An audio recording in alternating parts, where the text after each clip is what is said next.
আরে রিয়াজ দেখ, মেয়েগুলো আমাদের এভাবে দেখছে কেন? রিমা, দেখ ছেলেটা দেখতে অনেক হ্যান্ডসাম না? আরে এত কথা না বলে খাবারটা খেয়ে নে। ছেলেটার অনেক অ্যাটিটিউড দেখে বোঝা যাচ্ছে এই রকম একটা ছেলের সন্ধান ছিলাম। আরে মেয়েটা আমার দিকে এভাবে দেখছে কেন? ওহো, আজকে ঘর থেকে বেরোতে অনেক দেরি হয়ে গেছে। এই নাও হেলমেটটা পরে নাও, তোমাকে কলেজে পৌঁছে দিচ্ছি, এইবার দেখো কি হয়।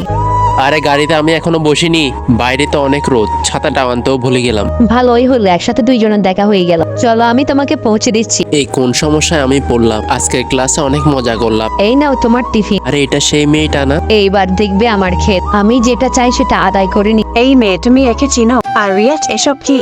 আরে রিমা, তুমি কোথায় চলে যাচ্ছ? আমার প্রস্তাব তো রাজি হওনি, এবার ঠেলা সামলাও। আজকে অনেক দেরি হয়ে গেল, ঘরে কিছু রান্নাও হয়নি, সময় তো পার হয়ে গেছে, খাবার পাওয়া যাবে কিনা সন্দেহ আছে। রিয়াজ, এই নাও তোমার খাবার, অনেক কষ্ট করে দৌড়াতে দৌড়াতে এলাম।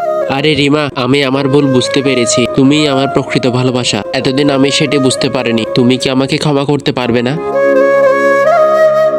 আরে বোকা, আমি শুধু তোমার ভুলগুলো দূরিয়ে দেওয়ার চেষ্টা করেছি, তোমাকে ছেড়ে কি আমি কোথাও যেতে পারি?